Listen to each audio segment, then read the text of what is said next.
মিটিংটা যাতে আজকে হয় আমাদের আম নাগরিকদের একটা সলিউশনটা বেরোক। জুনিয়র ডাক্তার ওরা যে কদিন ধরে যা কষ্ট করছে আর বারবার ফিরে যাচ্ছে, ওদের যেন ফিরে না যেতে হয়, সেই হিসাবে আমি বলছি। দড়িটা ক্রস করে যখন আমি এদিক থেকে এলাম, পুলিশ ঘিরে ধরে নিল। আরে ভাই, আমরা তো এখানে এর জন্য এসেছি, ডাক্তারদের সমর্থন করার জন্য। আমরা তো সাধারণ পাবলিক, আমরা কোনো রাজনীতি নিয়ে কোনো প্ল্যাকার্ড নিয়ে আসিনি। হবে না তো, আমি ওই জন্য ডিসঅ্যাপয়েন্টেড ফিল করছি, কেননা সবকিছুই চেঞ্জ হয়ে যাবে।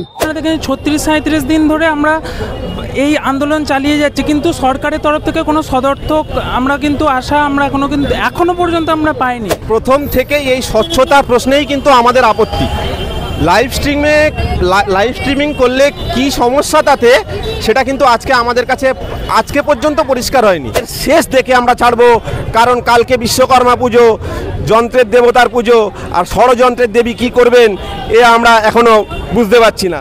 একদিকে জুনিয়র ডক্টর এবং মুখ্যমন্ত্রীর বৈঠক 5 দফা দাবি নিয়ে, অন্যদিকে সেই সমস্ত জুনিয়র ডক্টরদের সাপোর্টে উপস্থিত হয়েছেন সাধারণ মানুষ থেকে শুরু করে মেডিকেল টেকনোলজিস্টরা, এবং তারা কি বলছেন চলুন তাদের কাছ থেকে শুনে নেব। কথা বলছিলেন কি অভিযোগ রয়েছে আমাদের এখানে? আমরা ভালোভাবে দাঁড়িয়ে আছি, আমাদের কোনো কিছু তেমন হয়নি, আমরা চুপ করে দাঁড়িয়ে আছি। যেহেতু ডাক্তাররা আসছে, আমরা দাঁড়িয়ে আছি এই ফুল নিয়ে, ওদের দেবে। যেহেতু একটা মিটিং যা হচ্ছে, দুবার যা হলো না, কোনো কারণেই হলো না, ওই মিটিংটা যাতে আজকে হয় আমাদের আম নাগরিকদের একটা সলিউশনটা বেরোক, আমরা যাতে একটু সেফ হতে পারি। এই মিটিং এর জন্য কিছু লোক দায়ী, যারা হতে দিচ্ছে না। এইরকমই আমরা চুপ করে দাঁড়িয়ে আছি। আমি আমার ছেলেকে নিয়ে, আমার ছেলে দাঁড়িয়ে পড়েই একটা মহিলা আসেন সিভিলে, উনি কোনো ইউনিফর্ম পরেন না, উনি বলছেন উনি পুলিশ। উনি গায়ে ধাক্কা দিয়ে বলছেন এখান থেকে সরে যান, এখানে আপনি থাকতে পারেন না। কেন? কারণটা কি আমাদের বলুন, আমরা কেন থাকতে পারি না? আমরা আম নাগরিক হলেও আমরা কেন এখানে থাকতে পারি না? আমরা তো জাস্টিস চাইছি, তো জাস্টিস চাওয়া কি খারাপ? আজকে আমি মা, আজকে আমার সঙ্গে কিছু হতেই পারে, তো তার দায়ী কে? আমরা একটা জাস্টিস চাইছি, ওই জন্য এসেছি। উনি গায়ে ধাক্কা দিয়ে বলছেন এখান থেকে চলে যান, কেন? আমি কারণটা, আজকে এত পুলিশ যা আমাদের এত সেফটি দেখাচ্ছে, কি কত সেফটি জন্য ওরা সব রয়েছে। 14 তারিখে কোথায় ছিল? 14 তারিখে ওরা কোথায় ছিল আমি জানতে চাই। যখন এত ভাঙচুর হলো আরজিকরে, ওই সময় এই পুলিশটা কোথায় ছিল? আর আমি এটাও বলতে চাই, এর মধ্যে ভালো পুলিশের নাম খারাপ হচ্ছে কেন? এইরকম কিছু পুলিশের জন্য আজকে ডিপার্টমেন্ট পুরো বদনাম হচ্ছে, কিছু পুলিশের জন্য। কিছু এমন লোকজন আছে যার জন্য পুরো ডিপার্টমেন্টটা বদনাম হয়ে যাচ্ছে। শুধু পুলিশ না, অনেক ডিপার্টমেন্ট এমন এক বাজে লোকের জন্য বদনাম হয়ে যাচ্ছে। আজকে আপনাদের এখানে আসা হলো, আমার আশা ওদের ডাক্তারদের পক্ষে আমরা এসেছি, আমরা জাস্টিস চাইছি। আমরা ওদের হয়ে এখানে আজকে প্রোটেস্ট করছি না, আমরা এখানে দাঁড়িয়ে আছি। আমরা চাইছি যাতে একটা রেজাল্টটা ভালো বেরোক, আর আমরা শুনে যাব। আমরা এসেছি যেন সুবিচার হয়, এই জন্যই আমরা এসেছি। আর ওনাদের মানে পরিবেশটাও দেখার জন্য খানিকটা আমরা এটা সুবিচার চাই ওনাদের জন্য। হ্যাঁ, জুনিয়র ডাক্তার ওরা যে কদিন ধরে যা কষ্ট করছে আর বারবার ফিরে যাচ্ছে, ওদের যেন ফিরে না যেতে হয়, সেই হিসাবে আমি বলছি। গত শনিবারে তো ওদের ফিরে যেতে হয়েছিল। হ্যাঁ, ওদের ফিরে যেতে হয়েছিল। এই আজকে কি বার? সোমবার। আজকে যেন ফিরে না যেতে হয়, ঠিক মতন যেন কাজটা হয়, যে কথাগুলো ওদের যে দাবিগুলো আছে, দাবিগুলো যেন মেনে নেয়।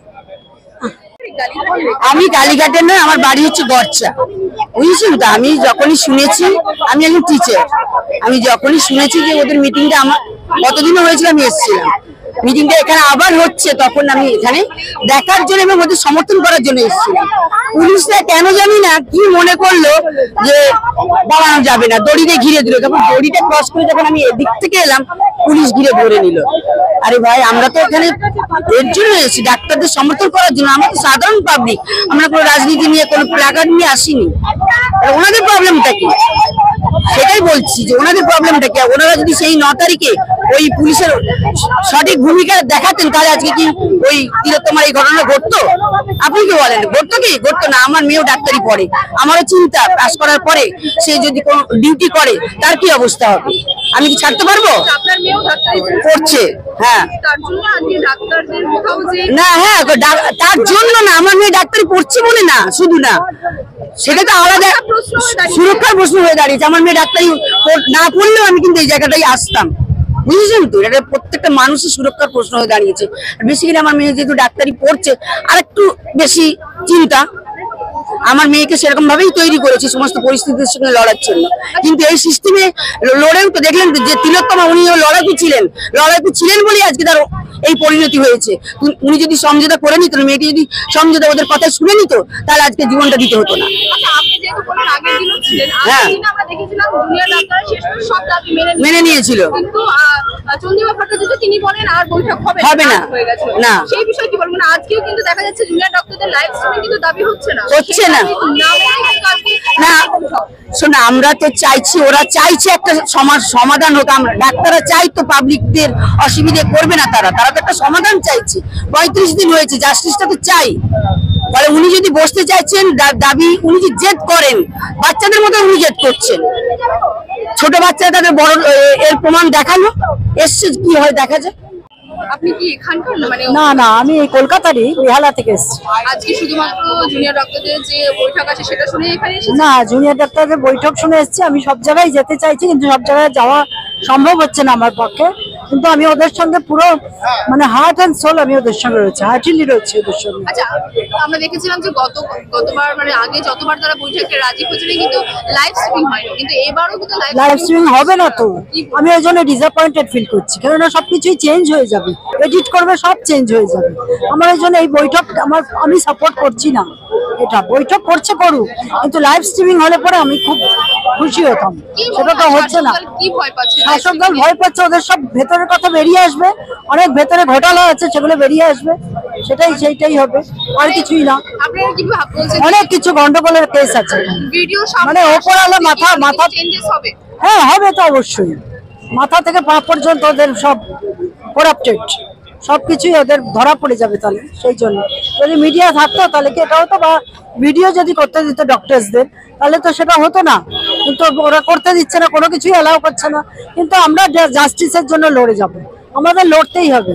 গত শনিবারেও জুনিয়র ডক্টর এখানে এসেছিলেন এবং সেক্ষেত্রে দেখলাম যে তারা লাস্টে সব দাবি মানলো। চন্দ্রিমা ভট্টাচার্য তিনি কিন্তু বৈঠক করতে দেননি, বৈঠক হয়নি, তাদের 3 ঘন্টা অপেক্ষা করতে হয়েছে। হ্যাঁ, তারপরে যে ওই যে মাথা ধরা পড়লো একটা, সেই জন্যই ব্যাস মাথা ধরা পড়লো বলে বেরিয়ে গেল, তাদেরকে বার করে দিল, হুট আউট করে দিল তাদেরকে। গত শনিবার তারা বলছিলেন যে চন্দ্রিমা ভট্টাচার্য বলেছেন তাকে 3 ঘন্টা অপেক্ষা করতে হচ্ছে, আর তাদের একদম 36 দিন ঘাড় ধাক্কা দিয়ে বার করে দিয়েছে। এটা তো ঠিক না, তারা তো যথেষ্ট সম্মানীয় ব্যক্তি, তাদেরকে সেটা করা ঠিক হয়েছে? এটা একদম উচিত হয়নি। এখানে আসার কারণ বলতে আমরা প্রথম থেকেই আন্দোলনের সাথেই যুক্ত আছি, ঠিক আছে। আমাদের যে মর্মান্তিক যে ঘটানো আমরা এখন বলছি ঘটানো হয়েছে, এটা ঘটেছে আমরা কিন্তু এখন আর বলছি না, কারণ দিনের পর দিন আজকে আপনারা দেখেন 36-37 দিন ধরে আমরা এই আন্দোলন চালিয়ে যাচ্ছি, কিন্তু সরকারের তরফ থেকে কোনো সদর্থক আমরা কিন্তু এখনো পর্যন্ত আমরা পাইনি। আমাদের 5 দফা দাবি ছিল, এবং আমাদের জুনিয়র ডক্টরদের সাথে সাথে আমাদের যেহেতু ডাক্তারদের পরেই আমাদের কিন্তু স্থান মেডিকেল টেকনোলজিস্টের স্থান, তো আমরা সেক্ষেত্রে কিন্তু এখনো পর্যন্ত ডক্টররা এসেছিলেন, কিন্তু সেক্ষেত্রে আমাদের 5 দফা যে দাবি ছিল কিন্তু সরকারের তরফ থেকে সেটা মানা হয়নি। এবং সবথেকে বড় কথা হচ্ছে লাইভ স্ট্রিমিং, যেখানে মহামান্য সুপ্রিম কোর্টে যেখানে আর লাইভ স্ট্রিমিং হচ্ছে, সেক্ষেত্রে এই বিচার তো এটারই বিচার তো সুপ্রিম কোর্টে হচ্ছে, তো সেখানে যদি ওনারা লাইভ স্ট্রিমিং করতে পারে, এখানে আমাদের শাসক দলের থেকে কেন ওনারা করতে চাইছেন না? আমাদের এখানেই প্রশ্ন। তাহলে কি উনি কিছু আড়াল করতে চাইছেন, বা প্রশাসনের তরফ থেকে কি কোনো গাফিলতি আছে, যে গাফিলতিকে ঢাকার জন্যই আজকে ওনারা বিভিন্ন তরফ থেকে বা প্রশাসনের দিক থেকে নিজে পুরোটা ধামাচাপা দেওয়ার জন্য চেষ্টা করছেন? তো আমরা এর আগেও আমরা মিছিল করেছি, এনআরএস থেকে জয়েন্ট ফোরাম অফ ডক্টরসদের মিছিল করেছি এনআরএস থেকে এসপ্ল্যানেড পর্যন্ত। সেখানে আমাদের অভয়া দিদির মা বাবা এসেছিলেন এবং ওনারাও বক্তব্য রেখেছিলেন, এবং আমাদের সবার একটাই দাবি জাস্টিস ফর আরজি কর এবং জাস্টিস ফর নির্ভয়া। অর্থাৎ আমরা সারা বছর ধরে গত শনিবারও এখানে এসেছিলেন ডক্টর, তখন কিন্তু তাদের বৈঠক হয়নি, তারা সমস্ত দাবি মেনে নিয়েছিলেন শেষ পর্যন্ত। শাসক দল থেকে চন্দ্রিমা ভট্টাচার্য স্বাস্থ্য প্রতিমন্ত্রী বলেছিলেন 3 ঘন্টা অপেক্ষা করেছি, আর হবে না। উনি বলছেন যে 3 ঘন্টা অপেক্ষা করেছে আর হবে না, কিন্তু আমাদের যারা ডক্টর আছেন তারা স্বাস্থ্য ভবনে আজকে 7ম দিনে পড়েছে, 7 দিন ধরে ওনারা ওয়েট করেছেন। তাহলে ওনাদের তো সেটা বোঝাটা দরকার যে আমাদের যারা জীবন গড়ার কারিগর, আমরা তো ডক্টরকে জীবন গড়ার কারিগর বলি, আমাদের জীবন দেন, ওনারা আমাদের প্রাণ রক্ষা করেন। আজকে তাদের কাছে রাস্তায় নামতে হচ্ছে, কেন নামতে হচ্ছে? এক তিলোত্তমার বিচারের জন্য। আজকে তাদেরই ডিপার্টমেন্টের একজন আমাদের যিনি দিদি, তার বিচারের জন্য নামতে হচ্ছে। একটা মহিলা, আমাদের রাজ্যের মাননীয় মুখ্যমন্ত্রী, তিনিও তো নিজে একজন মহিলা, তাহলে একটা মহিলা হয়ে তিনি কি করে এই মহিলার জন্য তিনি লড়তে পারছেন না বা তার থেকে কোনো বক্তব্য আসতে পারছেন না? গত একটা সাক্ষাৎকারে উনি বললেন যে কি আমি তো 10 লক্ষ টাকা দিতেই পারি, এটা আমাদের সরকারের অধিকার আছে, কিন্তু পরক্ষণেই উনি প্রেস কনফারেন্স করে বলছেন আমি কোনো টাকার কথা বলিনি। এটা কি ধরনের দ্বিচারিতা? এটা তো উনি দ্বিচারিতা করছেন। এবং শুধু তিনি নন, আমরা চাই যে কি পুলিশ কমিশনার থেকে শুরু করে টালা থানার ওসিকে গ্রেপ্তার করা হয়েছে সেই দিনই। তো আমরা চাই যে কি তাদেরকে আমাদের মাননীয় মুখ্যমন্ত্রী সহ টালা থানার ওসি এবং যিনি গ্রেপ্তার হয়েছেন সন্দীপ ঘোষ, আমরা চাই যে কি তাদেরকে 3 জনকে বসিয়ে মুখোমুখি জেরা করা হোক এবং আমরা সর্বোপরি চাই যে সত্যিটাও উদ্ঘাটন হোক এবং আমরা এই সত্যের জন্য লড়াই করি। আমাদের আগেও সবাই সত্যের জন্য বরাবর লড়াই করে এসেছে এবং আমরা চাই যে কি সত্যিটা খুব তাড়াতাড়ি হোক, কারণ এটা অলরেডি 36 দিনের উপর পেরিয়ে গেছে।